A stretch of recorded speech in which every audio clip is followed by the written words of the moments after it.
So I want to thank you for coming out tonight. Like I said last week, it's a Wednesday. Some of you are coming from work. Kids are coming from school. It's another thing to do, but we appreciate taking time out of your day for kind of spiritual development, spiritual health, spiritual wellness, and our theme again this year is mending, and we can't always be working and fishing. We need to take some time for rest and mending and relaxation, and so tonight we'll be talking about mindfulness practices. So I've handed out a number of things, but let me, just before we get into that, is we want to thank everyone who's been involved today and yesterday, and those who did some shopping. The food items, we know they don't just appear in the kitchen on the counter. They have to somehow get from the field.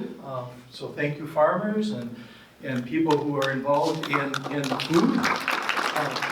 Thank you to who did the shopping and got that food in the kitchen. Thank you, all of you who were cutting and peeling and being very careful so you didn't get a finger in the soup. So that was yesterday, and then those who cooked it today and served it, and those washing dishes and putting dishes in the cupboard and cleaning up after us. So thank you very much. We know that doesn't just happen, so thank you for doing that. And it means a lot. We could not be here and eat and have fellowship without that. So we want to be mindful of that. I passed out for kids. I passed out. I was passing out these little fish for the confirmants to write a prayer.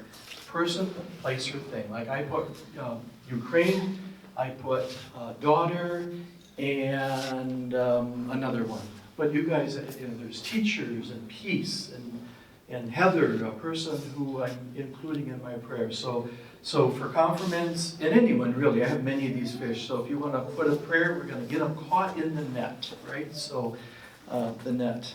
And then I also passed out a cross, a necklace for confirmants, and then a blue piece of paper that says, what is the origin of the Christian fish symbol? So we know as Christians that the fish has been a symbol. And so if any of you are interested in this afterwards, you can see me. I have some left over.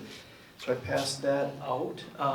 And then we'll need for our presentation, when Sandy leads us in our presentation, this tree.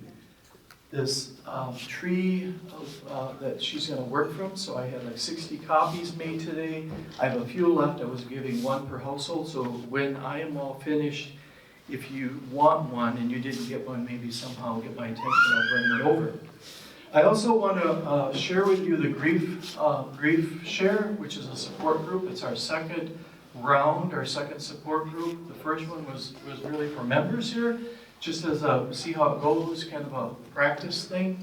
But the second one will begin the Wednesday after Easter, and we have several people from the community or other areas outside of Beaver Dam. But I have brochures here. I laid some on the table. If you know of someone who might be interested in getting together, and let me just tell you, it's a 13-week video. So you watch a video that talks. There's doctors and specialists and therapists that are talking about loss and grief and all the different stages and all the different things that we could be thinking about, should be thinking about. And then we have a workbook that we work on it and we talk. And that, so it's a good time to be with others who are grieving. And so I have that. I think those are all the things that I have for us tonight. This is called Of My Hands.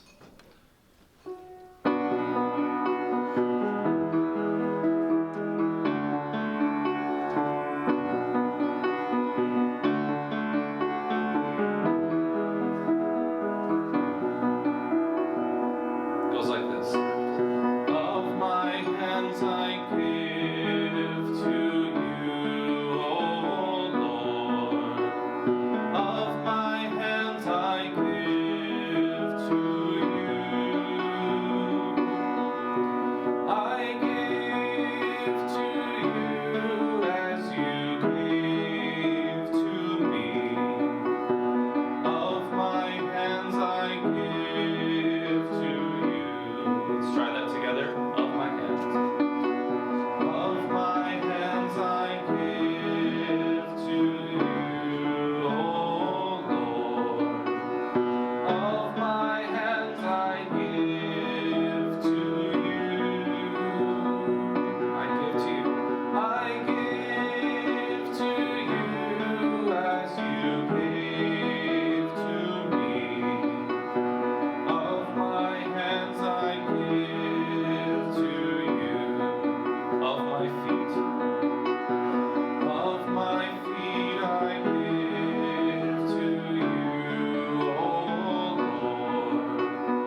of my hands, one last time. Of my hands I give to you, O Lord. Of my hands I give to you. I give to you as you gave to me. Of my hands I give to you.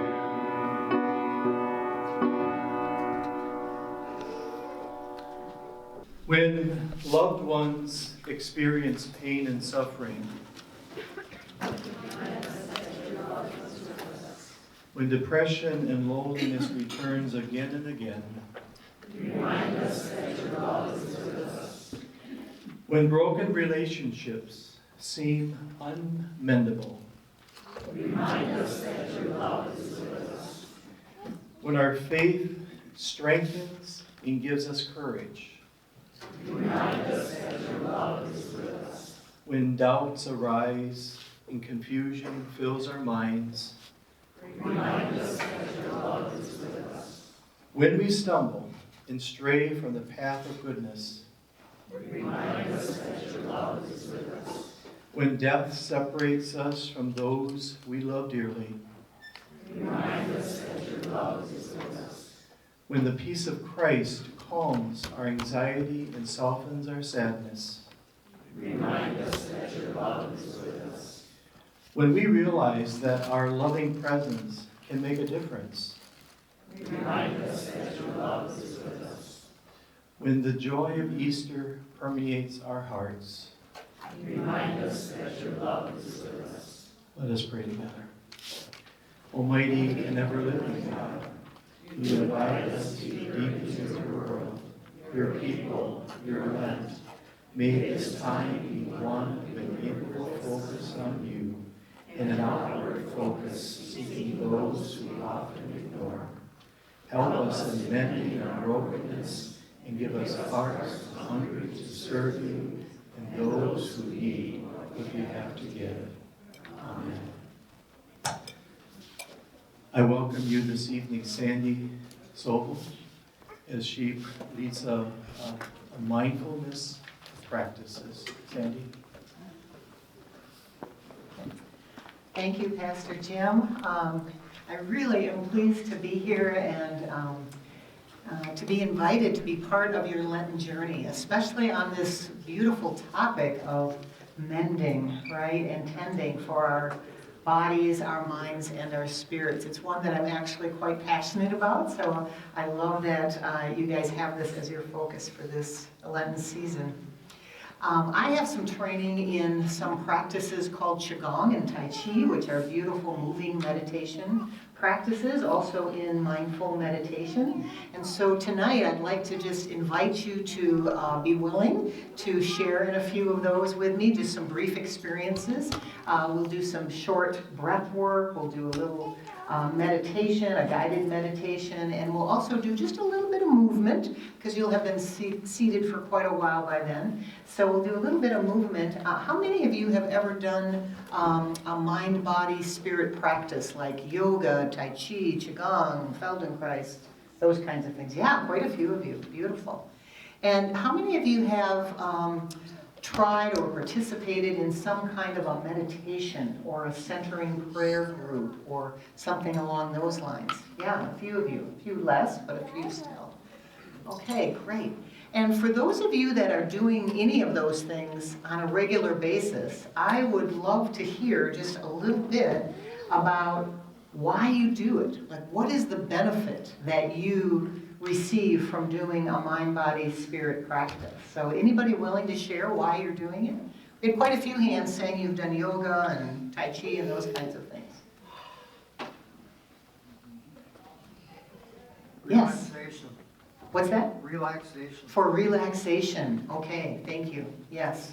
So all of these practices kind of help us find that sense of relaxation and peace in our body. And sometimes we carry around a lot of stress with us when we don't even realize it.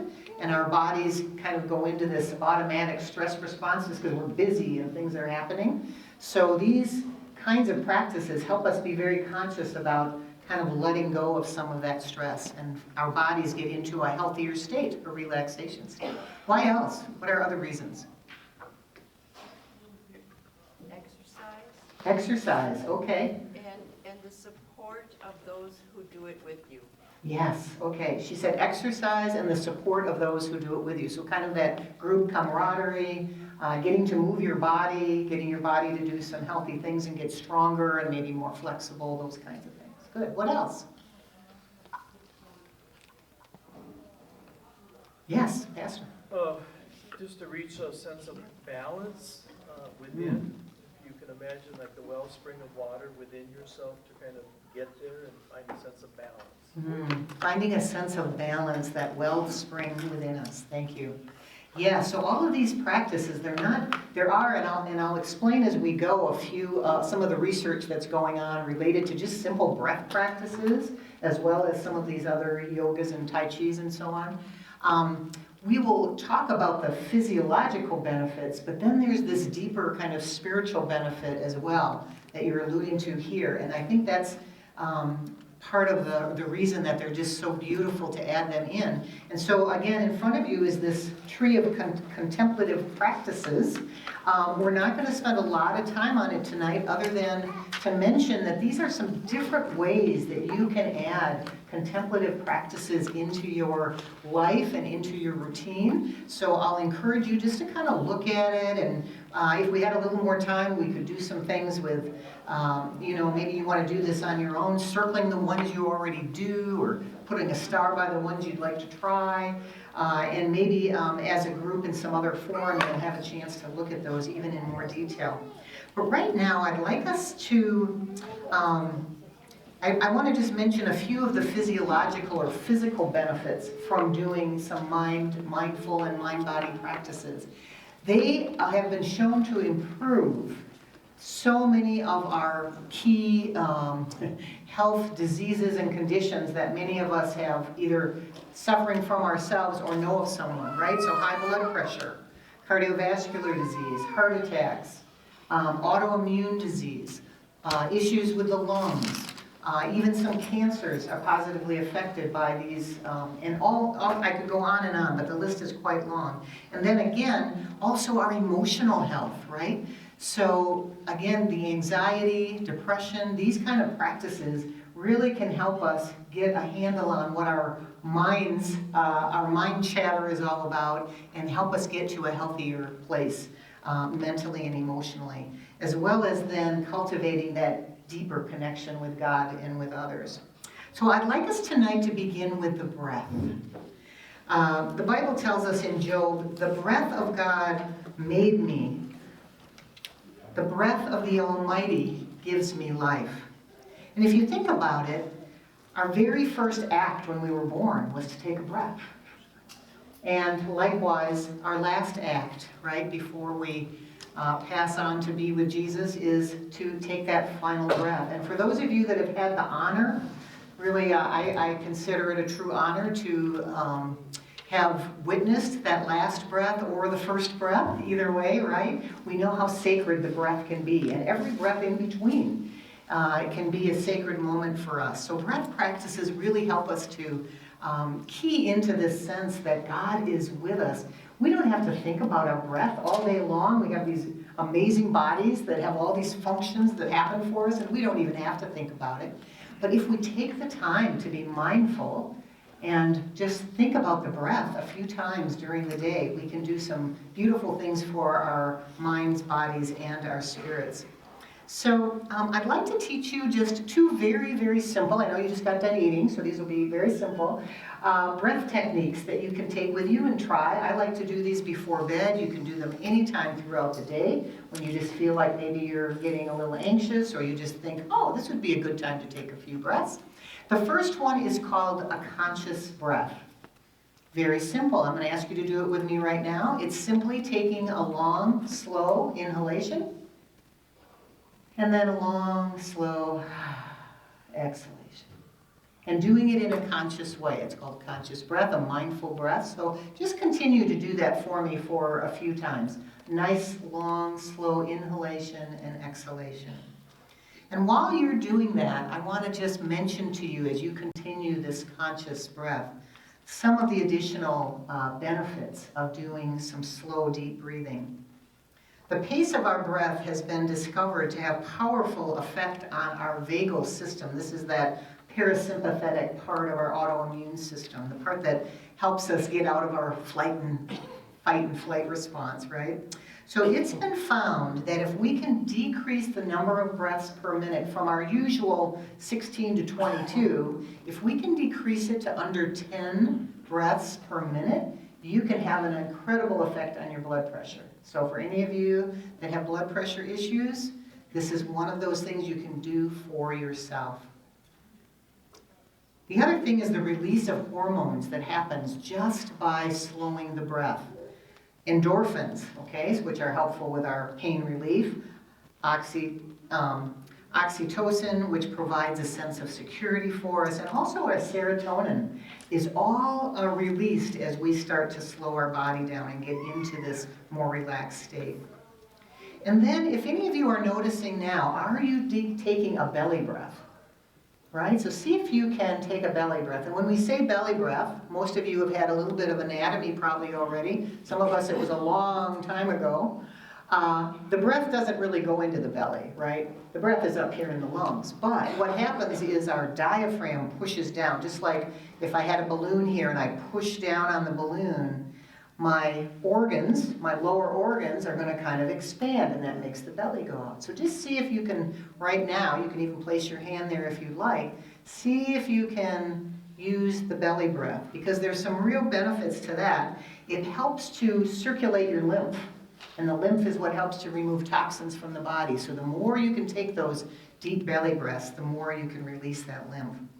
And then the other piece of this is the chest, letting the chest expand. You can actually really do beautiful things for the muscles around the lungs and the heart by just taking some full deep breaths a few times a day. So these things seem like they're small, but they're really quite big things in our health over the course of time. Now I want to teach you a second kind of breath. So if you're still doing the other, you can just stay right there, but we're going to add a couple things. We're going to take, this is called a medicine breath or a 4-part breath. So you have to focus a little more. It's going to be mindful because you'll have to focus. It also is called a square breath. Maybe some of you have done this in some of your classes. I'll just use my hand to help you visualize the square part. Let's take a big long inhale. And then for about the same amount of time, hold your breath. And then a long, slow exhale. And then for about the same amount of time, hold your breath empty. So there's your square. So let's do it again. Inhale. Hold it. Exhale. And hold it empty. Now you all, I want you just to do this on your own. My pace might not be right for you. So just continue. Do this a few more times on your own. And while you do it, I'll mention a few of the additional benefits to this idea of holding our breath. So this is a technique, right, that we don't normally do. Holding the breath exposes us to a very small amount of CO2. Obviously, we don't want too much for too long, right? But just a small amount of CO2, which increases our capacity, our homeostatic capacity to find balance within the systems of our body. And this, in turn, will make us more resilient. And then holding that empty breath, that's called negative breathing.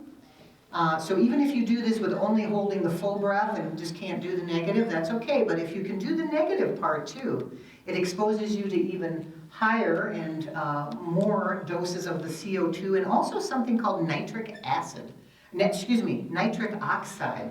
which helps to keep your blood vessels more flexible and ward off atherosclerosis. That's a hard word to say, atherosclerosis.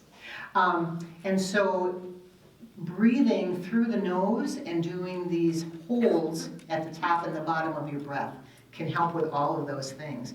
And all of these things add up to making you less susceptible to chronic diseases. So again, I just want to encourage you, you can just breathe normally now if you're still doing it. Those were just a couple very simple practices that you can do. So the other things about, are there any questions about those simple techniques? Yeah, and there are dozens of breath techniques out there. You can look them up, you can do YouTubes on them and practice them, but these are really two very simple ones that I would encourage you just to try every once in a while. Is there a better time of day to do it? Oh, good question. He asked if there's a better time of day. I would say anytime you just feel like maybe you're getting a little anxious and you need to find that relaxation you mentioned. Or for me, if you have a hard time sleeping, I like to do them right before bed. Some people also like to do them as a way to energize first thing in the morning. So I would say whenever you think of it, you can even, put them into your phone to remind you to do them, but whenever you think of it, I would say is the perfect time to do them. But great question. So now let's explore a very simple meditation.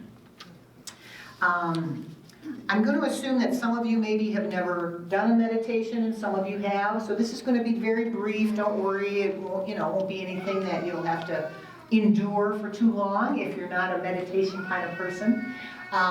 But meditation is one of those ways that we can just sort of observe our own mind and the chatter in our mind. It's a way that we can observe our own breath. And it's a way that we can start to train our focus to things that are more positive in our life. And in this case, we're going to just kind of focus on the theme of self-compassion. So there's a researcher called Kristen, her name is Kristen Neff, N-E-F-F, and she has a site, if you want to go out and look this up more, called selfcompassion.com. I'm taking one of her very brief meditations on self-compassion tonight called the Self-Compassion Break. And this helps us to recognize and accept three components of self-compassion. The first one is self-kindness. Some of us have a hard time with self-kindness. We can be very kind to our friends, our family, we give it all, but then when it comes to our own thoughts and our own actions, not so much. So self-kindness is first. Realizing our common humanity, that we all have the same kinds of experiences, including suffering, right? We all have suffering. It's a part of the human experience. And then bringing mindfulness into our life. All of these components are important for cultivating self-compassion. So I would like to invite you now just to set down anything you might have in your hands, kind of turn and face your table straight on, put your feet down flat, and just kind of sit up tall. And I don't want you to be, I want you to be relaxed, but I want you to be almost like you're trying to stretch the crown of your head skyward. So you're alert and yet you're just in a nice relaxed position. You can have your hands on the table or down on your lap, wherever you might like. And let's just begin with a couple of those conscious breaths that you've already practiced. Just take a couple slow, deep breaths and slow inhalations.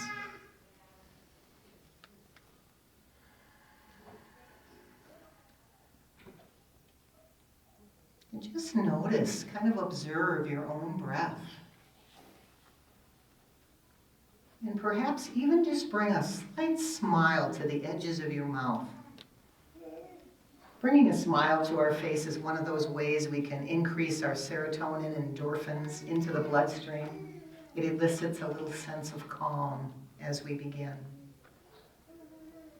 And then just try welcoming a deep, slow breath in this moment with an attitude of kindness and friendliness.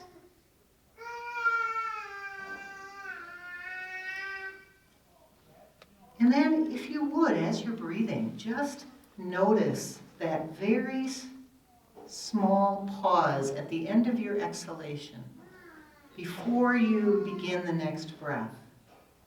Just notice it.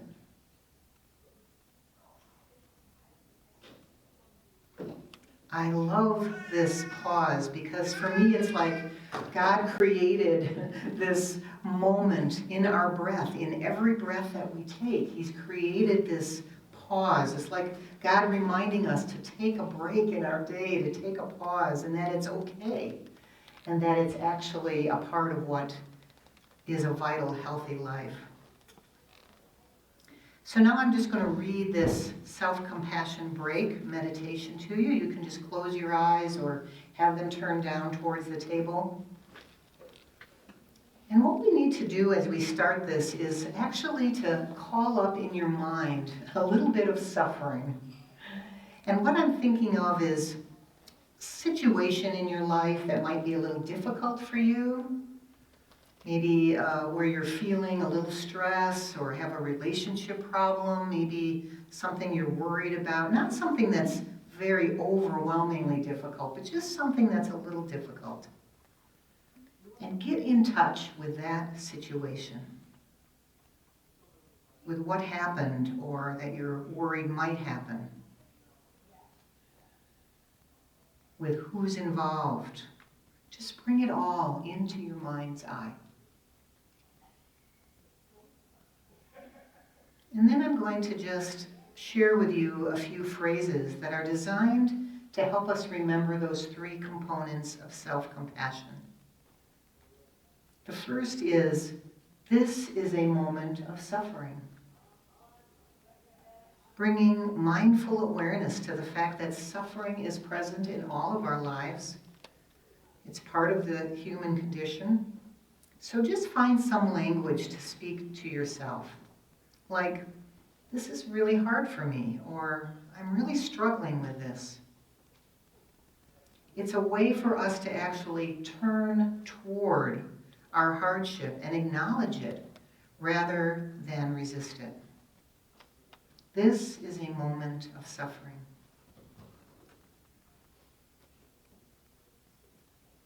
And then the second phrase is, suffering is a part of life. So just repeat that to yourself in some way, some language that makes sense for you. Suffering is a part of life, part of the human condition, part of being human. It's not abnormal for me to feel this way, or many people are going through this similar thing. Whatever you might like to say to yourself to reinforce that this is just part of being human. And then third, may I be kind to myself in this moment. May I be kind to myself in this moment. This phrase helps us promote kindness. I invite you even to maybe place a hand on your heart or someplace that feels comforting for you, and just use a gentle touch, allowing the feelings of care to radiate from your fingers. And just repeat, may I be kind to myself, in the same way that you might say it to a good friend. I care about you. It's going to be okay. Or maybe try talking to yourself as your grandmother might have, right? It's okay, sweetie. You'll get through this. Any way that feels natural to you and that expresses your deep wish for you to be well, for you to be happy, and for you to be free from suffering. And then, just let this practice go. Just noticing what's going on at this moment now in your body. Being fully present again to this breath.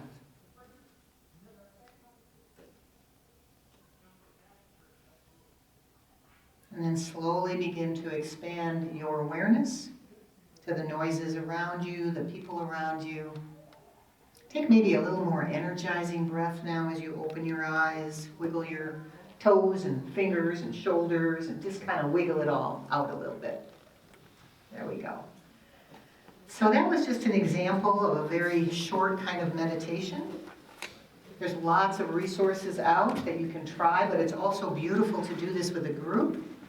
How many of you are aware of the centering prayer practice? Do you have a group here? No. It is a beautiful practice that includes a kind of a seated meditation connected to a scripture verse. So there's all kinds of resources, and some of these are available now online on Zoom. For those of you that have gotten good with using your Zoom over the course of COVID, you can do a lot of things without even leaving home. So next, I'd like to invite you to join me for a different kind of mindfulness In this case, it's moving meditation. So we're going to do a little moving meditation. Don't worry, I'm getting some looks from some of you. They're going to be really easy. We're only going to do 3 things, and they're all going to be just in place. But if you would, if you're able, please stand. And if you're not comfortable standing, you can stay seated and do these same movements from your chair. So as we do these, let me remind you to, she's doing jumping jacks. We're not going to do jumping jacks. Let me remind you to take good care of your body. So we're just going to move very gently, but find your own limitations, right? So hands down at your side, feet about shoulder width apart. This is a very traditional opening movement for Tai Chi and Qigong. Hands are just hanging at your sides, kind of soften your knees. And then just start to turn the body side to side. And notice where you find your limit and where do you feel that, maybe in your hips or your spine, shoulders, and you just stay upright. And then if this is feeling okay, you can start to swing those arms a little bit. Some of you don't have a lot of room, but just do what you can. This is called ringing the bell, and I love this movement because it's like ringing the church bell, right? It's like calling ourselves to be fully present right here in this moment. So ring the bell a little bit. You can even add some gentle tapping. I got a mic in the back, so I'm going to tap differently in the back here, but you can tap here. You can even do what we call an empty coat sleeve. Bring your arm up here and swing it up and give yourself a little tap. Or you can just keep it down here gently on the side. So that's called a ringing the bell. And this is really good for the spine and the lymph system and for just kind of massaging all your organs. So now that you've called yourself to be present, even in the movement, I want to show you one that's called, it has 2 names. It's called Great Bear Swims in the Ocean, in reverse. Or it's also called Coming Home to the Heart. And this is what it looks like. Hands come up to the heart. Think of opening your heart as you reach behind you, big stretch behind, and then just bring the arms around. And look at the back of my hands are reaching forward, so you're getting a nice stretch for your upper back. And then just drop the hands and stand tall. Bring the hands back to the heart, and then just let them flow through. Good. I know some of you are in tight spaces. That's okay. Just do what you can. Just let this flow. This is to give your spine a little movement, a little undulation. Right? So just move through the spine and imagining that you're opening your heart. Drawing in exactly what you need tonight. Opening, let's do just 2 more. Does it feel good? Yeah, this is one of my favorites. Good. And now, how many of you said you've done some form of Tai Chi? Anybody? Yeah, okay, good. Well, anyway, one of you is going to recognize this. The rest of you, you have to get in the mindset for this of being like a young child. Do you remember lying on your back and just watching clouds float by? That feeling like there's nothing else in the world to do? Well, that's where I want you to go right now. Nothing better to do.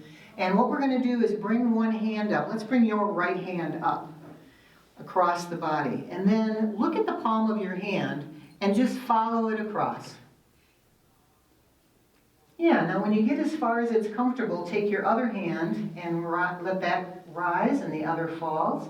Now this lower hand is going to be like the shadow of the cloud. The upper hand is the cloud in the sky. Here we go. Watch your cloud go by. Your whole body rotates. This isn't from the shoulders, it's from the body. Hands pass. Yeah, and here we go. Now the beauty of this is if you can look at the palm of your hand and just focus on your own palm. Like, what have you never really noticed about the palm of your hand before? And when you focus on something like the palm of your hand, all of a sudden that other chatter and anxiety and to-do lists just go away. And you are right here in this moment with this breath. Beautiful. Now, here's another thing to try with this. Part of moving meditation is to see if you can find that sense of calmness and peacefulness even in the midst of the movement. So can you find stillness in your body as you move? Let's just do a couple more. See if you can connect to that stillness deep in the body. Yeah, some of you are getting it. I can see it. Beautiful. One more time. All right, let's cross hands.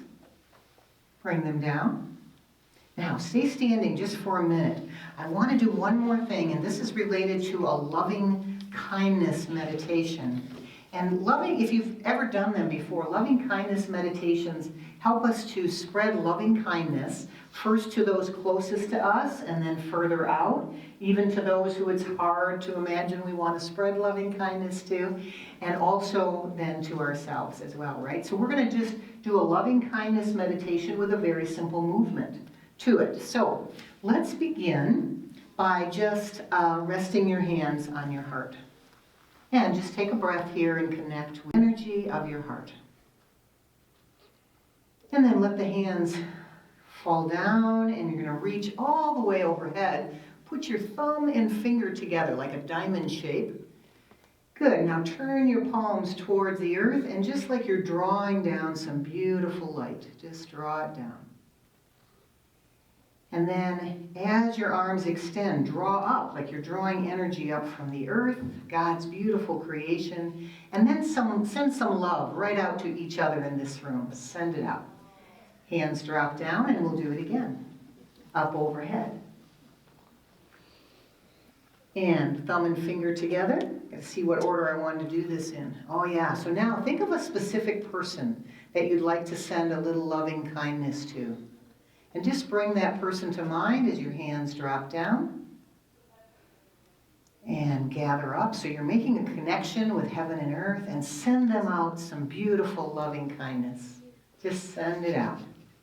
Good. Arms drop down. Once more, overhead. And now think of a specific situation. It might be a personal situation or something going on in the world that you think just needs a little healing energy, a little bit of God's love. And let's send it right out there. Whew. Use your breath. Send it out. Yeah. Hands float down. All the way overhead.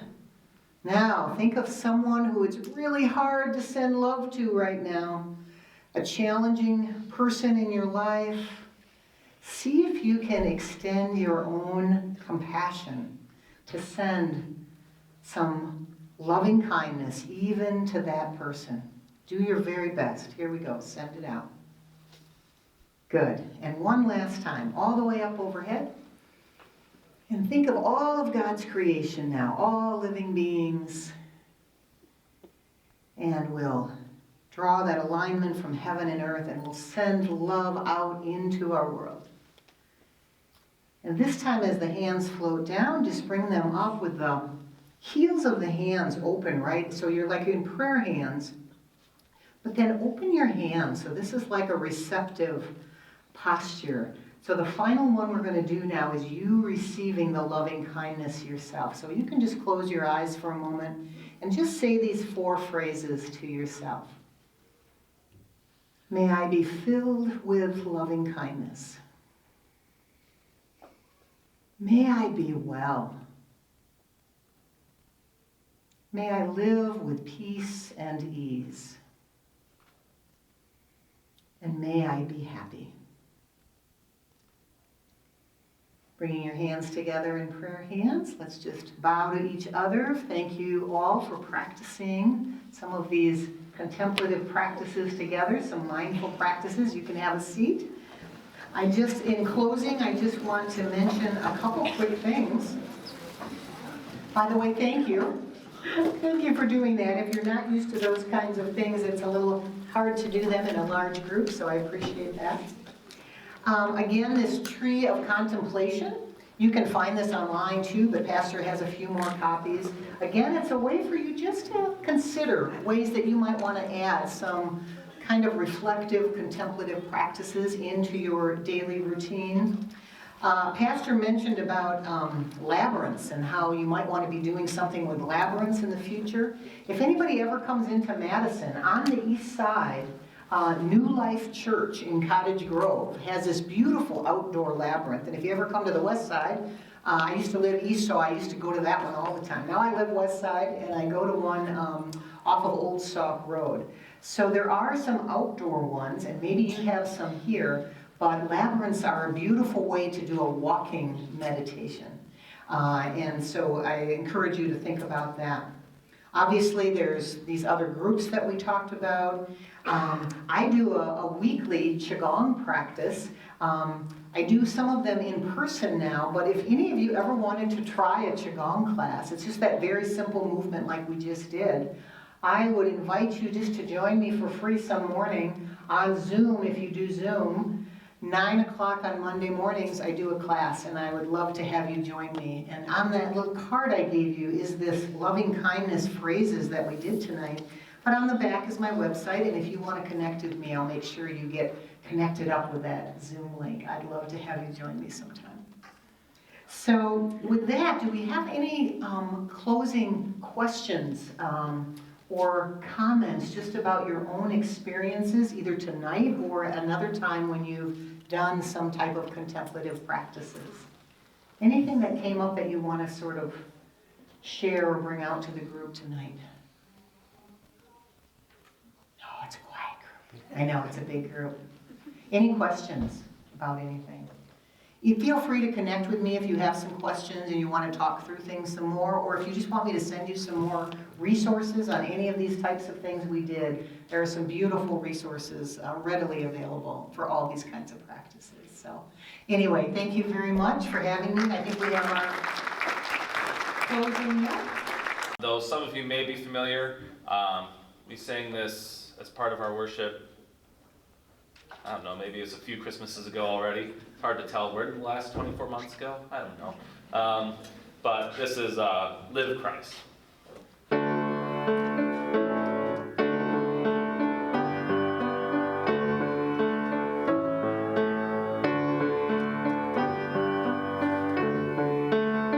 I'll sing it once for you, and you can join me. Live Christ.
Thank you, Bryce. You're welcome. You're welcome. Go in peace. Jesus meets you on the way. Thanks be to God.